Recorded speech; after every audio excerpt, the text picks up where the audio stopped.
찬양 단위 찬양을 하는 것이 아니라 우리 모두가 다 찬양대원이 되어서 내가 너를 도우리라 찬양하겠습니다. 뭐 하나씩 복상 나눠줬어요?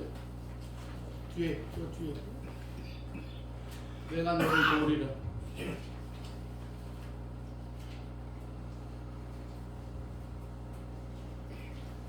12절 에베소서 2장 11을 읽겠습니다. 그때 너희는 그리스도 밖에 있었고 이스라엘 나라의 밖에 사람이라 약속의 언약들에 대하여는 외인이요 세상에서 소망이 없고 하나님도 없는 자이더니 이제 13절 한 절 더 보겠습니다. 이제는 전에 멀리 있던 너희가 그리스도 예수 안에서 그리스도의 피로 가까워졌느니라. 아멘. 예, 우리 다 같이 내가 너를 도우리라 찬양하겠습니다. 안주하세요.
사랑이 많으신 하나님 아버지, 오늘 또 저희들을 불러 모아 주시고 이 시간 하나님 앞에 예배할 수 있는 거룩한 특권을 허락해 주심을 감사를 드립니다. 하나님 아버지 금년 한 해를 돌아볼 때에 때로는 모든 것들이 사방으로 막혀 있는 것 같고 우겨쌈을 당한 것 같았지만, 그러나 그때 모든 상황 가운데서 벗어날 힘을 주시고 모든 것들을 이제 이기게 하시는 배후에서 하나님의 인도하심이 있었음을 고백합니다. 하나님 아버지, 이제 2023년도 한 주간 남은 시간 저희들이 오늘 이 예배의 자리에 나왔습니다. 하나님 아버지, 또한 내일은 주님이 인간의 몸을 입고 이 땅에 오신 성탄절입니다.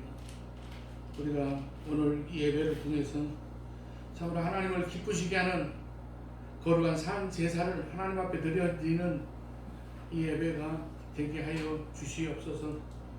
이 시간 부족한 종은 십자가에 감춰주시고 거룩한 입술로 지켜주시옵소서. 예수님의 이름으로 기도드리옵나이다. 아멘.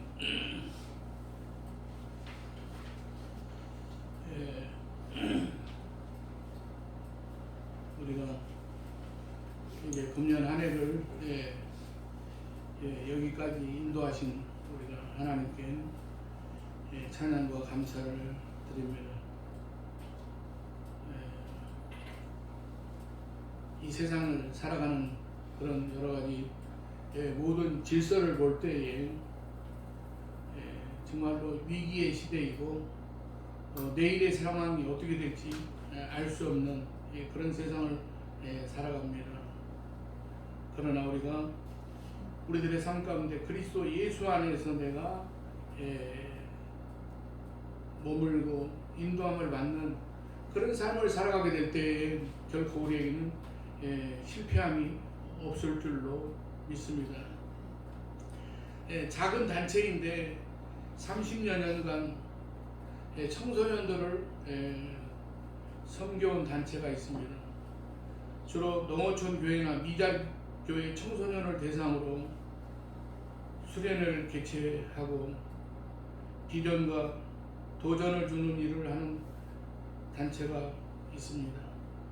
30년 동안 사역하던 한 사역자는 이렇게 말했습니다. 매년 수련회를 할 때마다 들어가는 비용 때문에 빚만 늘어났습니다. 그래도 이제 모든 멤버들은 한 번도 걱정하는 기색 없이, 그리고 힘들어하는 기색 없이 감당해 왔습니다. 왜 그런가 하면 수련회를 하면서 참여한 청소년들도 도전을 받았지만은 그런 청소년들을 보면서, 그리고 매번 역사하시는 하나님을 보면서 우리가 더욱 즐거웠기 때문입니다. 분명 힘들었던 것은 사실인데 마치 무슨 마약에 중독된 것처럼 또 하고 그렇게 거듭하게 되었다고 합니다. 그렇게 30년의 세월이 흘렀다는 것입니다. 이 말을 가만히 생각해 보면 이 단체에 속한 사람들이 가지고 있는 이 단체 밖의 사람들은 전혀 모르는 무언가가 있다는 것을 우리가 짐작할 수가 있습니다. 그렇지 않고는 저렇게 어려운 상황인데도 멈추지 않고 오랜 세월 동안 할 수 없었을 것입니다. 그동안 이는 무엇이 그들 밖에서는 전혀 알 수 없는 그 무엇이 있었던 것입니다. 그러면 그들을 이해하려면 어떻게 해야 되겠습니까? 그들 속으로 들어가서 그들과 같은 그런 모습이 되어 보아야만 합니다. 믿음의 사람의 모습도 이와 같습니다. 믿음의 사람이 누리는 그것은 세상 사람들, 곧 그리스도 밖의 사람들은 절대 알 수도 없고 이해할 수가 없습니다. 오직 믿음의 사람이 되어야만 믿음의 사람이 누리는 그것을 이해할 수가 있습니다. 그렇게 세상 사람들은 그리스도인들이 누리는 그 무엇에 대해서는 결코 알 수가 없는 것입니다. 오직 그리스도 안에 들어온 사람들만 믿음의 사람만이 이해하고 알 수가 있습니다. 이런 내용을 사도 바울이 에베소 교회 성도들에게 하고 있습니다. 그때 너희가 그리스도 밖에 있었고 이스라엘 나라 밖의 사람이라. 에베소는 소아시아 지역에 있습니다. 지금으로 말하면 그러니까 그 옛날에는 터키라고 그랬는데 지금은 튀르기예라고 하는 그런 지역입니다. 이들은 원래 이방 사람들입니다. 복음에는 상관이 없던 사람들이었습니다. 그래서 그때는 이라는 말을 하는 것입니다. 예수 그리스도를 믿기 이전이라는 그런 뜻입니다. 그때는 그들은 어떤 자들이었습니까? 그리스도 밖의 사람, 곧 이스라엘 나라 밖의 사람이라고 합니다. 이들은 그때에는 정말 몰랐습니다. 그러나 지금은 아닙니다. 왜냐하면 사도 바울의 편지를 받은 지금은 그리스도 예수 안에 있는 자들이기 때문입니다. 바울은 이것을 상기시키면서 그때의 너희들이 어땠었냐는 그런 이야기입니다. 이 말은 그리스도 밖에 있는 자들의 모습을 이야기하는 것과 같습니다. 우리는 오늘 우리의 정체성을 그리스도 안에 있는 사람이라고 하는 것과 비교해서 그렇지 못하던 자들, 곧 그리스도 밖의 사람들에 대해서 생각해 보고자 합니다. 사랑하는 여러분, 그러면 이 사도 바울이 이야기하는 그리스도 밖의 사람은 어떤 특징을 갖고 있겠습니까? 첫 번째로 약속의 언약에 대해서 외인이라고 말합니다. 약속에서 오는 혜택은 약속한 당사자 간에 유효합니다. 마태복음 15장 21절에서 28절을 보면 언약과 관련된 말씀이 나옵니다. 하루는 예수님께서 두로와 시돈 지방에 들어가셨습니다. 예수님께서 가시는 고대는 말씀을 듣기 위해서 모인 사람들도 많았지만 병들고 귀신 들린 사람들이 고침받기 위해서 예수님 앞에 나왔습니다. 이때도 한 가나안 여인이 나타나서 소리를 지릅니다. 주 다윗의 자손이여 나를 불쌍히 여기소서. 내 딸이 흉악하게 귀신이 들렸나이다. 귀신이 들린 딸을 고치고 싶은 마음에 가나안 여인이 예수님께 나와서 도움을 요청했습니다.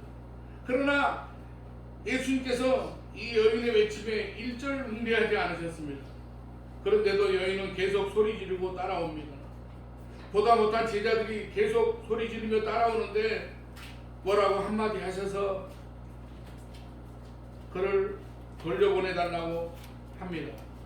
그런데 이때 사용된 단어도 예수님의 생각을 확실하게 드러냅니다. 어차피 이름을 알 수 없는 여인이 그저 한 여인이라고 하면 되는데 굳이 가나안 여인이라고 그렇게 표현합니다.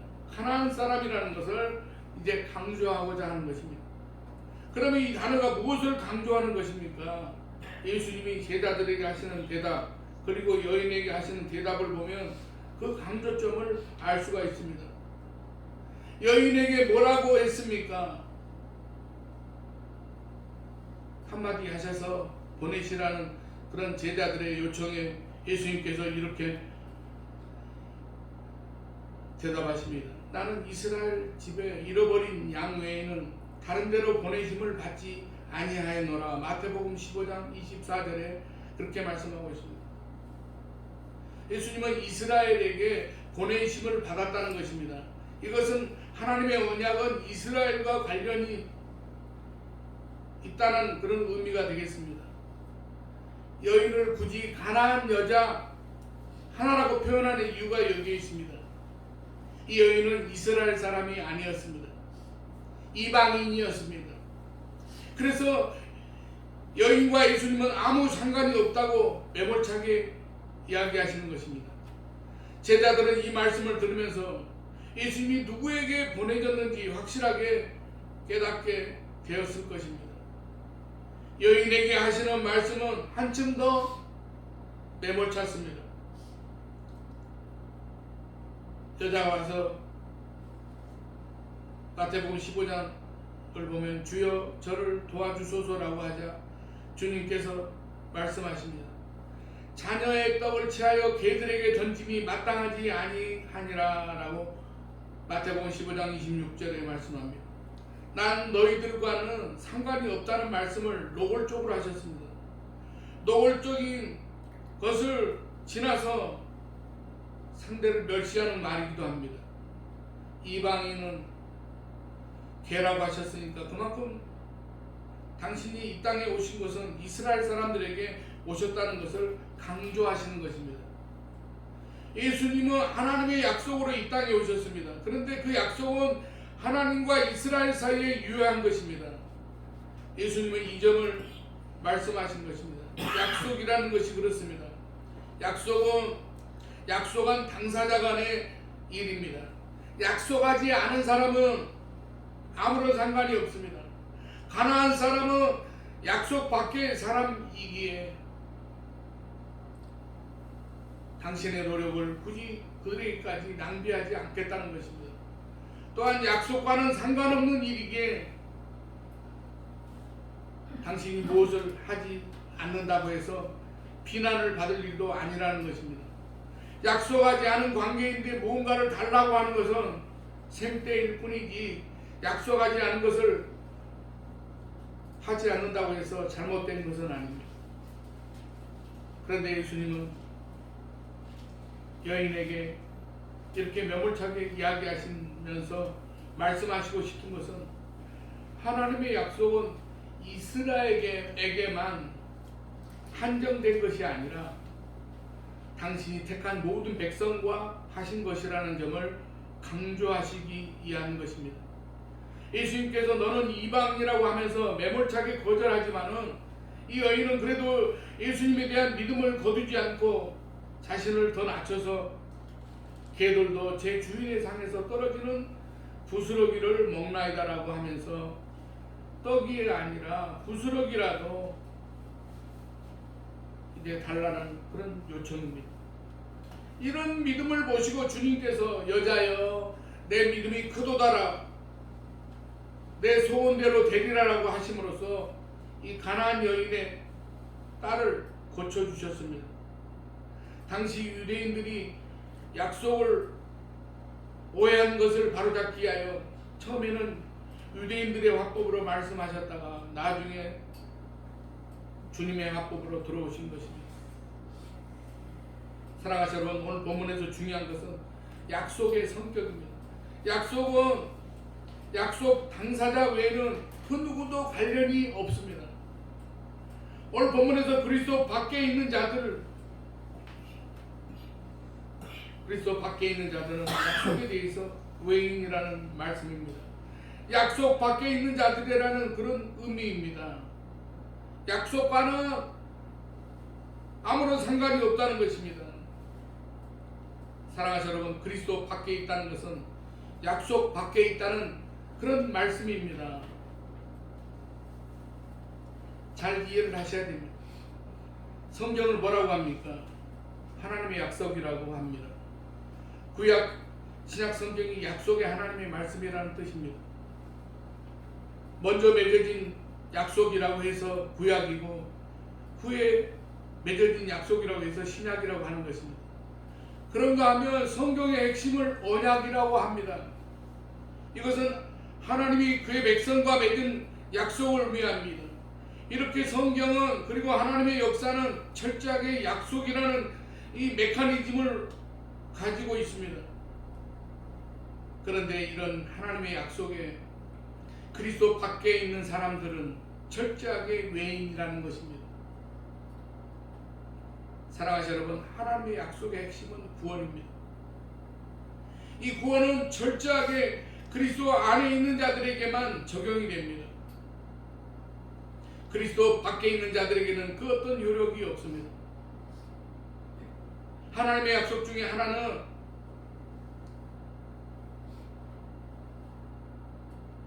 당신에게 기도하는 것에 응답하신다는 것입니다. 그러나 하나님은 다른 사람의 기도를 들으시는 것이 아니라 그리스도 안에 있는 자들, 곧 믿음의 사람들의 기도만 들으십니다.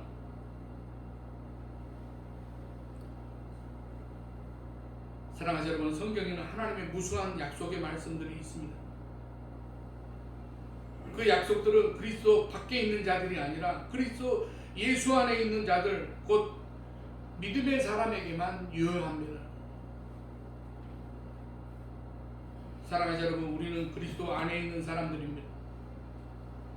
물론 그때엔 우리도 그리스도 밖에 있었지만 예수님의 십자가로 제사함을 받고 하나님의 자녀가 된 지금은 그리스도 예수 안에 있는, 언약 안에 있는 자가 되게 되었습니다. 세상 사람들은 누릴 수 없는 하나님의 놀라운 축복의 약속이 우리에게 유효합니다. 우리는 나 자신이 어떤 존재라는 것을 깨달아야 합니다. 동시에 그리스도 밖에 있는 자들에게는 이런 하나님의 약속이 아무 상관이 없기 때문에 우리가 그들을 부러워하거나 두려워할 이유가 하나도 없다는 것을 아시기 바랍니다. 두 번째로 세상에서 소망이 없는 자라고 합니다. 세상살이 하다 보면 그리스도 안에 있는 자들은 손해보는 상황에 설 때가 많습니다. 어떤 일을 하더라도 세상에서는 연줄에 따라서 일이 이루어지는 경우가 많습니다. 실력은 그냥 허울에 지나지 않을 때가 많습니다. 사람을 뽑아도 연줄이 있는 대정자가 이미 정해져 있고 그저 원칙대로 지원하는 사람은 그런 자리에서 둘러리를 서는 경우가 허다합니다. 사업에 대한 수주도 마찬가지입니다. 이미 자기들끼리 다 정해놓고 마치 공모하는 것처럼 하는 경우가 허다합니다. 이처럼 그런 연줄이 그 무엇을 갖지 못한 게 실력이 되는 것이 세상입니다. 그러니 믿음의 사람은 실력이 있어도 제자를 찾지 못하는 경우가 많습니다. 이런 세상에서 믿음의 사람은 도무지 소망을 가질 수가 없습니다. 그런데 곰곰 생각해보면 과연 그렇게 성공이고 또한 소망이겠습니까? 그렇게 거짓으로 살아가면서 성공의 길로 간다면 떳떳할 수가 있겠습니까? 이 세상이 전부라면 그럴 수도 있지만 하나님의 심판대 앞에 서야 하기 때문에 그럴 수가 없습니다. 사실 세상 사람들은 모두 그렇고 그런 길을 가면서 서로 비난합니다. 실력 때문이 아니라 연줄 때문에 그렇게 된 거라고, 자기 능력이 아니라 아버지 덕을 본 거라고.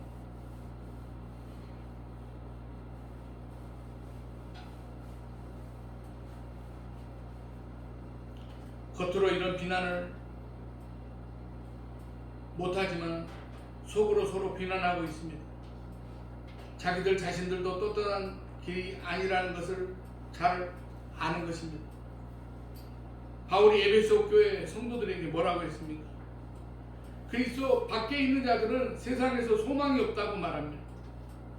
세상에서 이기는 것 같은 저들을 향해서 사도 바울은 소망이 없는 사람들이라고 말합니다. 왜냐하면 이 세상에서의 승리는 진정한 승리가 아니기 때문입니다.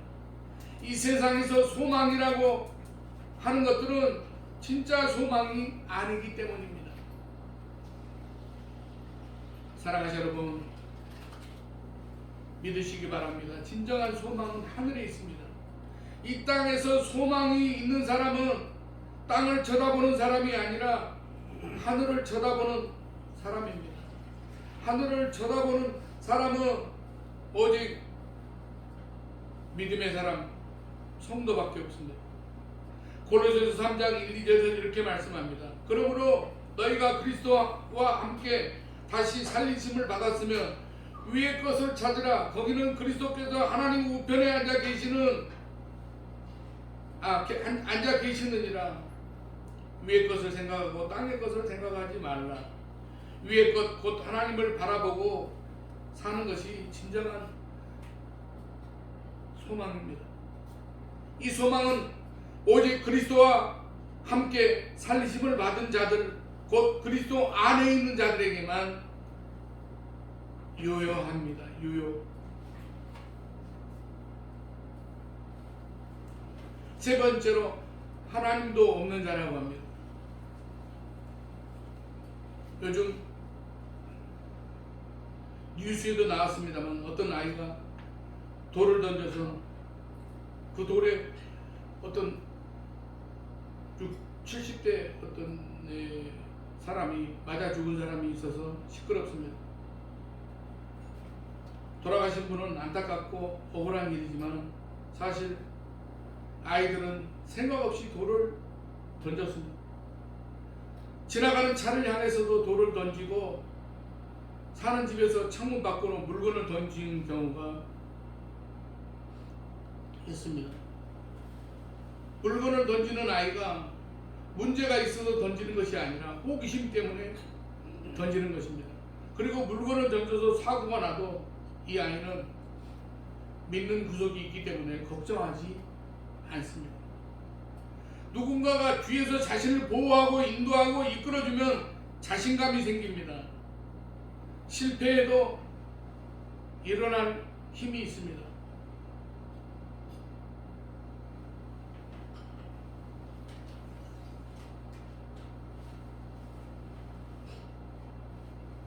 끝이라는 생각을 절대 하지 않습니다. 자기를 붙들어 세워주는 사람이 있고 그를 무한 신뢰하기 때문입니다.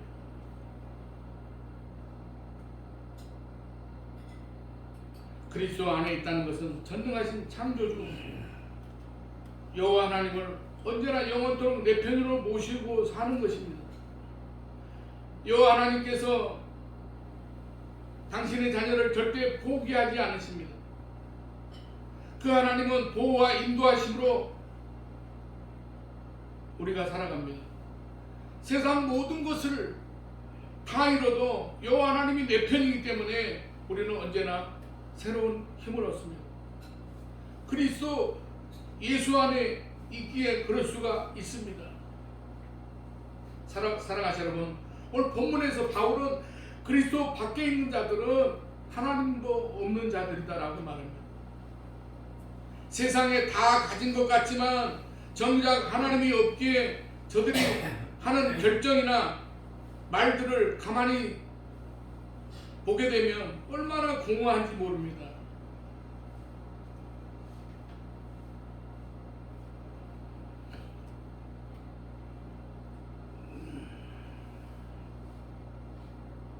세상에서 제일 불쌍한 자는 하나님 없이 살아가는 자들입니다.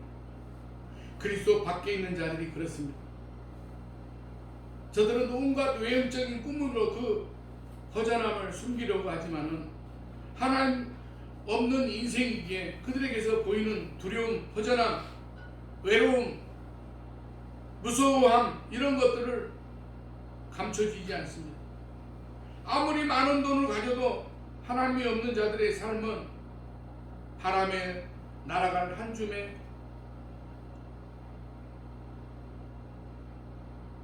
흙과 같이 되지 못하는 것입니다. 예수 그리스도 안에 있는 것이 이렇게 복되다는 것을 알아야 됩니다. 사랑하는 여러분, 여러분들이 이 작은 교회에 속해 있지만은 그러나 자긍심과 존재감에 대해서 이제 서로 귀한 그런 하나님의 인도하심과 부르심 가운데서 살아간다고 하는 그런 자존감을 갖기를 바랍니다. 하나님의 언약이 우리에게 있고 진정한 소망이 우리에게 있고 그리고 하나님이 우리와 함께하고 있습니다. 세상 사람이 감당하지 못한 것들을 이미 갖고 있습니다. 우리는 그리스도 밖에 있는 자들의 불쌍한 모습을 제대로 인식하고 그 반면에 그리스도 안에 있는 우리가 누리는 게 얼마나 이제 대단한 것들인가를 생각할 수 있어야만 합니다. 그리스도 밖에서는 아무런 소망이 없습니다. 오직 그리스도 안에 있는 우리에게 언약도 소망도 하나님도 있다는 사실을 믿으시기 바랍니다. 그래서 우리가 그리스도 안에 있는 자들로서 우리가 2023년도 모든 우리 안에 맡겨진 그런 여러 가지 모든 것들을 내가 혼자서 모든 것을 해결하려고 하지 말고 주님이 나와 함께 하심으로 인해서 하나님께서 나를 붙드심을 세워주심을 사랑해주심을 인정하고 우리가 그리스도 예수 안에서 모든 것들을 이제 잘 마무리할 수 있는 금년 2023년도에 모든 나머지 시간들이 되시기를 주님의 이름으로 간절히 축원합니다. 기도하겠습니다. 하나님 아버지, 크신 은혜와 사랑을 감사합니다.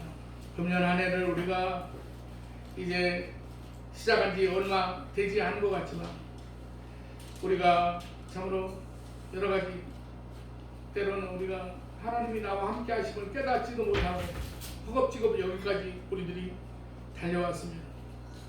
그러나 금년 한 해 우리가 그리스도 예수 안에서 모든 것들을 우리가 생각하고 묵상하면서 금년 한 해를 하나님 뜻 가운데서 잘 또 마치고 다가오는 새해를 우리가 이제 주님이 나와 함께 하심을 그리스도 예수 안에서 우리가 다가오는 새해를 맞이할 수 있는 그런 이제 은혜와 사랑을 도와여 주시옵소서.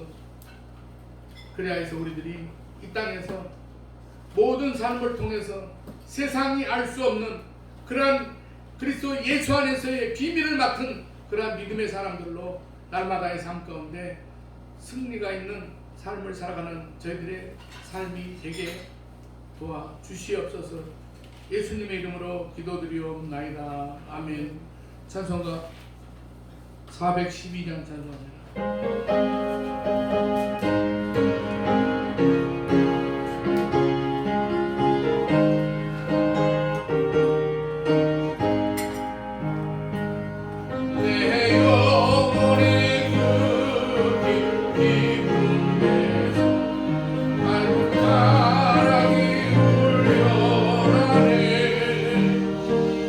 하늘 곡조가 언제나 흘러나와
김정수 선생님 감사하고 기도하겠습니다.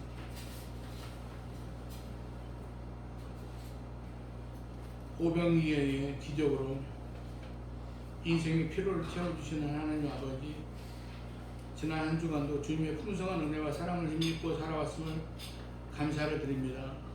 성령님의 인도하심에 힘입어서 이 시간 하나님 앞에 예배드리며 귀한 말씀에 깊은 이제 깨달음을 얻게 하심을 고백합니다. 이제 다시 한번 하나님의 말씀대로 살아갈 것을 다짐하며 저희 마음의 소원과 믿음의 고백을 애물에 담아 드립니다.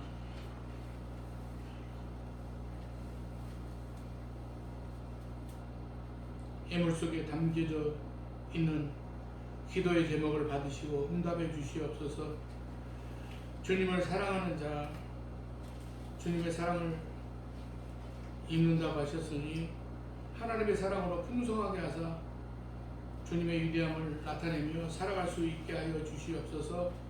하나님 아버지, 감사한 금을 드린 손길이 있습니다. 하나님 아버지, 모든 그러한 삶을 통해서 이 땅에서 존귀한 그러한 믿음의 사람으로서 늘 하나님 앞에 감사가 넘치는 그러한 삶을 살아가게 하여 주시옵고, 하나님 아버지, 기도하는 모든 기도의 제목들이 응답받게 하시며 하나님 아버지 시온의 대로를 열어주셔서 하나님께서 축복해 주셔서 형통의 삶을 살아갈 수 있는 귀하고 복된 지체가 되게 하여 주시옵소서. 오늘 걸어간 주일에 여러 가지로 하나님 앞에 헌신과 섬김과 이제 모든 정성들을 하나님께서 이제 받아주시고 형통하게 하셔서 이 땅에서 참으로 존귀한 그러한 하나님의 사람들로서, 믿음의 사람들로서 세상에 나누고 베풀며 살아가게 하여 주시옵소서. 오늘 또 우리들이 가지고 나온 모든 기도의 제목들이 이 시간 응답받고 돌아가게 하시며 하나님 아버지, 육체의 연약함이 있는 그런 성도가 있습니까? 하나님 아버지, 저들을 어루만져 주시고 치유하게 도와주시며 회복의 은혜를 허락하여 주시옵소서. 하나님 아버지, 우리가 또한 이제 내일은 성탄절 예배를 드리게 될 텐데 하나님 아버지, 오늘은 또한 성탄절을 또한 예비하고 주님이 이 땅에 오심을 우리가 기억하며 이제 우리를 구원해 주시기 위해서 이 땅에 오신 아기 예수로 오신 그런 우리가 주님을 찬양하며 더 경건하고 이제 의미 있는 또한 그리스도의 사랑을 함께 나누는 그러한 성탄의 계절이 되게 하여 주시옵소서. 모든 것 감사드리오며 예수님의 이름으로 축복하며 기도드리옵나이다. 아멘. 광고 말씀드립니다. 음향기기, 영상기기 헌금을 지금 한 90만원 정도 헌금을 확보하고 있습니다. 나머지 좀 보태야지 이 일을 추진할 수 있을 것 같습니다. 그래서 협조해 주신 바랍니다. 그리고 오늘은 오후 예배가 없습니다. 없는데 점심 떡국하고 떡국을 마련했습니다. 그래서 점심 꼭 잡수고 가시고, 내일은 11시에 성탄 축하 예배를 드리는데 내일은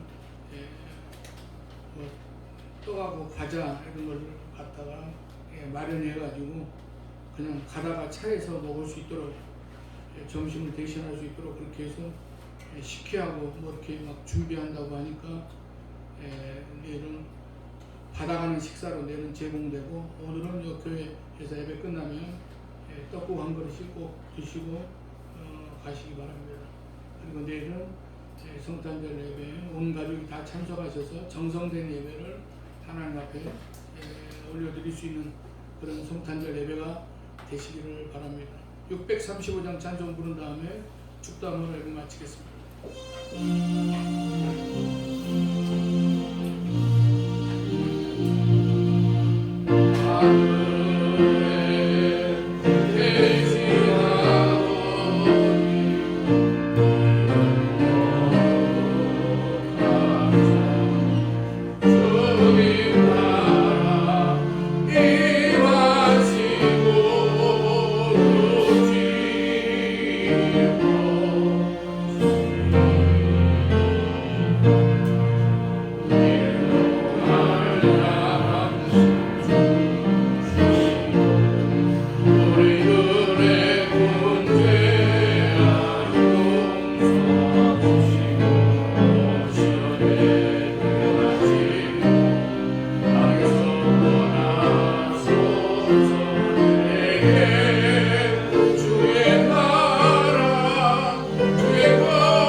우리 주 예수 그리스도의 은혜와 하나님 아버지의 무한하신 사랑하심과 성령님의 감화 감동 내주 교통 충만 역사하심이 오늘 예배를 드리고 돌아가는 사랑하는 성도들의 가정과 직장과 삶의 현장마다 이렇게 영원까지 함께 하시기를 간절히 축원하옵나이다.